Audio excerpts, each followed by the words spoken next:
Today we begin the fourth chapter of the fourth act of the journey home. May this reading relax your mind and awaken your heart. Let's dive right into it, shall we? At night, I lay on the rooftop of the ashram gazing into the starlit Vrindavana sky. Peacocks carried on a dialogue, and the night guards protected the village by loudly calling out to one another the names of God. But of all the sounds of the Vrindavana night, the one that most captivated my ears was the melody of the Hare Kṛṣṇa mantra, floating in the breeze from far away. Alternating voices of an old man and woman sang through an amplified speaker all night, every night. These sounds, the guards, the peacocks, the old man and woman singing, created a spiritual symphony that stirred my heart. I thought back to the aged sadhu who had written me a message with a peace chalk on his broken slate. Was I becoming crazy for Krishna here in magical Vrindavana? Traditionally, devotees circumambulate holy places like Vrindavana as an act of worship. One night, a mystical force drew me from the rooftop and onto that dusty pathway that wound around the town. Guided by the moonlight, I roamed along a riverbank path that led me into the forest. From a distant place, a sound drew me. As I came closer, my anticipation soared. Could it be the same song sung by an old man and woman that had been charming me to sleep each night? I yearned to find its origin. The closer I came, the louder the mantra grew. Yes, it was that same song. Soon I found myself in a quaint temple of Hanuman, the divine monkey who personifies ecstatic devotion, where a man and woman in their late 70s were sitting on the floor chanting, their eyes shut in intense absorption. They were clothed in worn white cloth and appeared to be farmers. It was about 1 o'clock in the morning, and I joined them in chanting the familiar melody. When we later parted ways, they invited me to return for lunch the next day. The next afternoon, I stepped from the dusty footpath into Hanuman's temple. Not knowing why, I was brimming with anticipation. Hardly a minute had passed when an Indian man in his mid-20s approached. "Maharaji wants to meet you." "Me?" I asked, pointing to my own chest. "Who is Maharaji? And how does he know me?" "Oh, he knows all about you." "Will you be so kind to tell me about Maharaji?" I asked. "Not now. Maharaji is waiting for you. We'll talk later." Taking my hand, he led me into a sunny courtyard where a round man, beaming a beatific smile, sat cross-legged on a wooden bed, a faded checkered blanket wrapped around his body. I drew closer. His face, framed with white stubble, glowed with an otherworldly joy. His squinting eyes seemed to penetrate through the windows of mine and into the mysteries of my life. I think there's a photo of Maharaji earlier in this book. Let's see if I can bring that photo up so I can show you. Get some nice visuals going on. Yeah. A bit of a spoiler of who the other guru is, but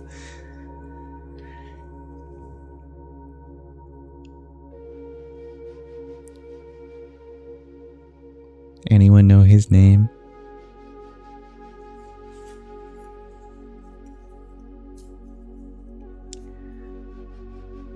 This was Neem Karoli Baba. While I was living in the Himalayas, I had heard of his extraordinary qualities. His followers affectionately addressed him as Maharaji. And that's right, Tolkien. He is the teacher of another famous guru. As I approached, he was speaking in Hindi to a few Indian disciples who sat on the ground in a semicircle around him. Seeing me, he broke into a contagious smile and welcomed me. He raised his index finger and spoke to me through a translator. "You have forsaken wealth and comforts in search of enlightenment, and with great struggle have come to India. Now you travel alone and cry for God, while your family far away cries for you." With a gracious swoop of his hand, he motioned me to sit with the others. "Have no fears," he said, so serious that his brow furrowed and lips tightened.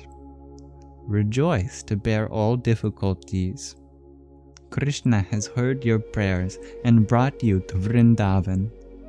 By chanting the name of Rama and Krishna, everything is accomplished. But," he said, shaking his head, "people are creating a hell by their addiction to criticizing and fighting. Do not judge others or fall into those egoistic ways." He seemed to know everything about me and spoke just the words I needed to hear. I was both charmed and amazed. But almost the whole world has fallen into that trap. How do I avoid it? I asked. His eyes twinkled as he smiled. "Love everyone, serve everyone, and feed everyone. Serve like Hanuman, without selfishness and greed. This is the key to realizing God." Assuming the mood of a playful child, he put his hand to his mouth as if eating and invited us to take the sacred food. As we entered the special hall for a meal, I expressed to my guide how eager I was to hear about his guru. He obliged. "I'm from a village near Nandital in the Himalayas, and from childhood I've loved Maharaji." We sat in lines on the floor. A devotee placed leaf plates in front of us and filled them with scoops of wonderful food. My host was dressed in a buttoned-down white shirt and pants, his wavy black hair oiled and neatly combed. After reciting a short prayer, he related some memories of Neem Karoli Baba. "Maharaji is a Siddha Purusha, a perfected being. I have actually personally witnessed his knowledge of past, present, and future. Actually, he always knows where I am and what I'm doing." He sipped from his clay cup of cooling yogurt drink called lassi. I love lassi.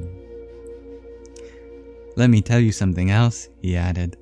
"Maharaji is sometimes in two distant places at the same time. This has been documented. We are always expecting him to appear or disappear at the least expected moment. He's unpredictable. At any moment he may appear or disappear, chastise or praise, speak in riddles or profound truths, or instruct someone to renounce the world or get married. But the one thing we know for sure is he always brings out the very best in us and carries us closer to God." He smiled with pride. Neem Karoli Baba, although a grave yogi, can be so charming in his playfulness, just like Hanuman. I was served steaming halwa, farina sautéed in butter and steamed in sweet syrup. The delectable aroma filled the room. As we ate it, Neem Karoli Baba appeared in the doorway. Noting us relishing our food, he smiled with joy. I rejoiced too, seeing his sweet mood. He personified everything he taught us. Love everyone, serve everyone, and feed everyone. Just like Hanuman. The next day, I returned and found Maharaji surrounded by a few followers reciting the story of Hanuman's devotion from the Ramayana. Transfixed, Neem Karoli Baba trembled, tears streaming from his eyes. For the next few weeks, I spent an hour or so each day sitting at Maharaji's feet. He didn't give formal lectures while I was there, but rather he spoke casually with his followers or sang kirtan.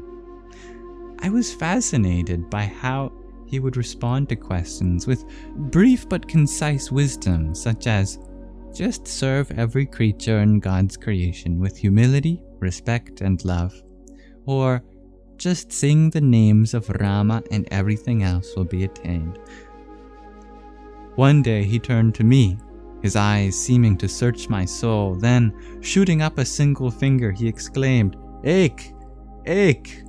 Ek! God is one.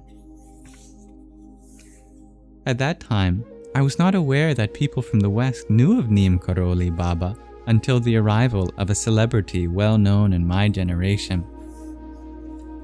That is, of course, Baba Ram Das, of which there is also a picture that I can show for you. Here he is.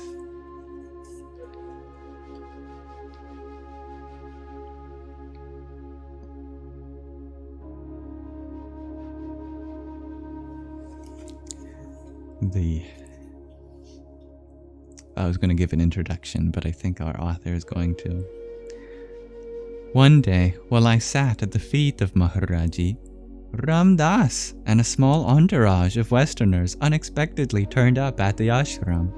This icon of the 1960s counterculture, formerly the controversial Professor Richard Alpert of Harvard University, had, together with Timothy Leary, popularized LSD as a means of expanding consciousness. Upon entering, Ram Das meekly bowed his graying head in the lap of his guru as a small child might. Affection poured from his guru's heart as he playfully tugged the graying beard of his disciple and patted his head like a puppy. Laughing, Maharaji said, "We were waiting for you." How beautiful it was for me to see a distinguished Harvard scholar and powerful social icon enjoying being treated like a naughty little boy. Maharaji beamed a smile upon all of us, then waved his hand, exclaiming, "Jao, prasadam, go, take lunch." Maharaji must have mystically known of their unannounced arrival, as an amazing feast had been prepared in larger quantity than usual that day. I had the pleasure of bringing Ram Das and his entourage to some of the holy places in Vrindavana. One day we attended a kirtana and talk given by Anandamayi Ma, who had an ashram in Vrindavana. We've met her already in this book, but I think there's also a picture of her. We're meeting all the celebrities, hey? Yeah, there's a picture.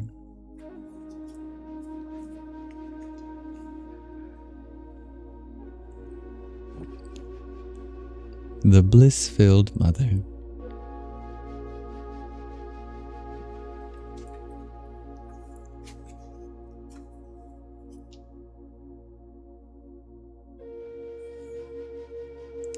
She remembered me from our meeting in the Himalayas, and as she gave her lecture to a large audience, she looked toward me and nodded, then reconfirmed the spiritual direction I was heading with the words, "Whenever you possibly can, sustain the flow of the holy name.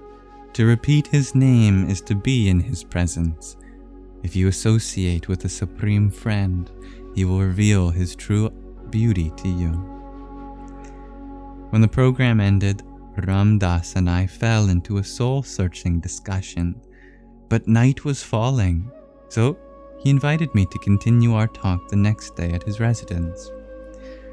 I arrived early at the Jaipur Dharamsala, a guest house on a noisy lane lined with cloth shops and food stalls, and congested with bicycle rickshaws honking loud rubber horns to scatter the foot traffic. Baba Ram Das opened the door, morning light beaming on his welcoming face. I looked beyond him into the room, which resembled not the residence of a distinguished professor, but that of a simple sadhu. Graciously, he led me to the only piece of furniture, a wooden bed. After offering me a seat, he too sat cross-legged, spreading out his flowing white robes. We faced each other.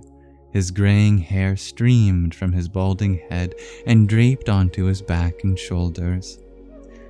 A breeze from the nearby window slightly whisked his peppered beard.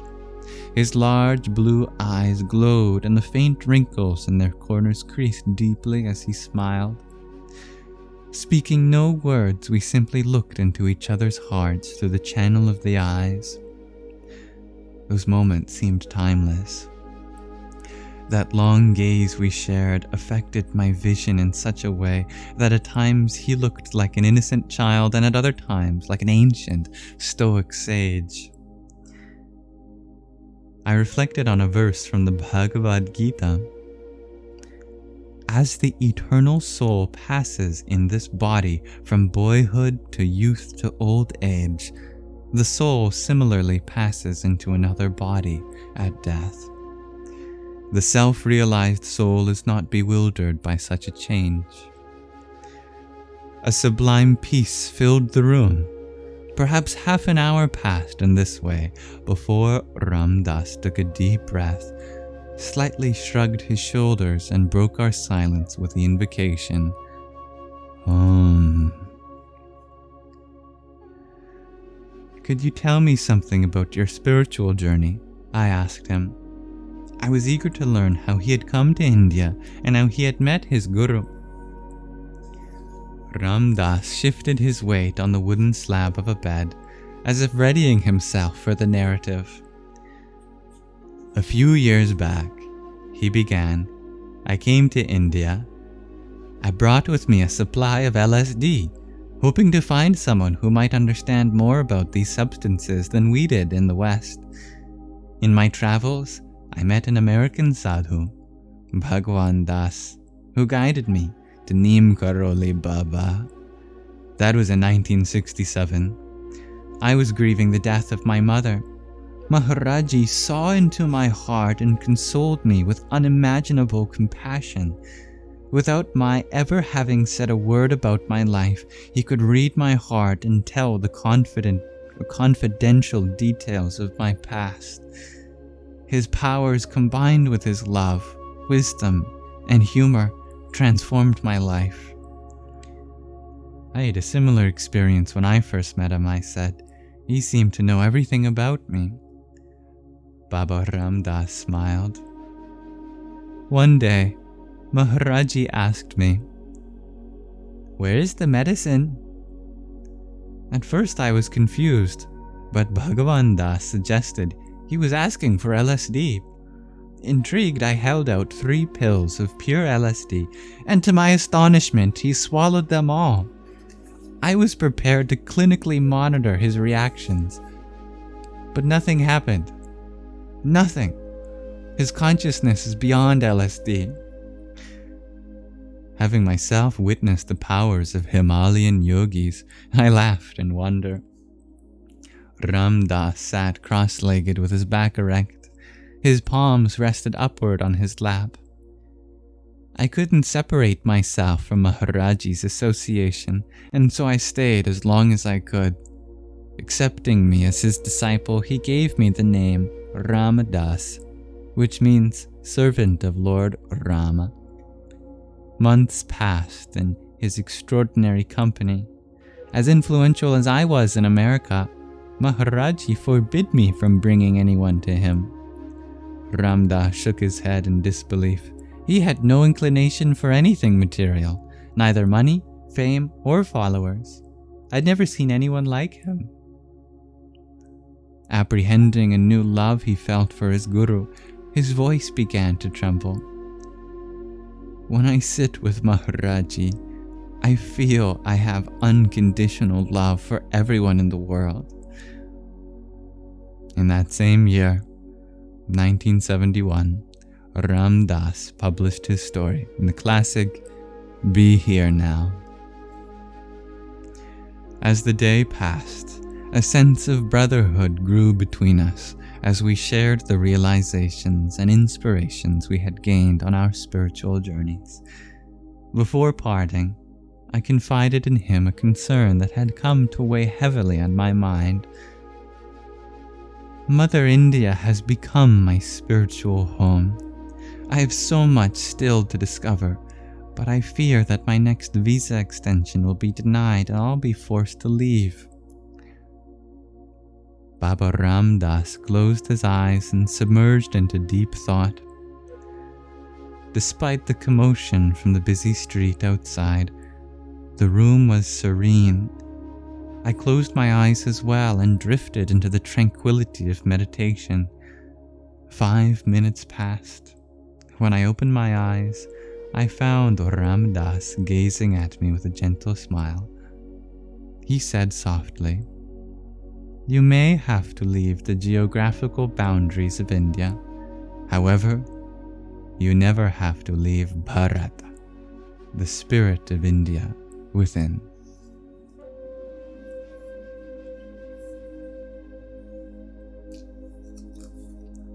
Thank you for listening. Actually, we finished the chapter.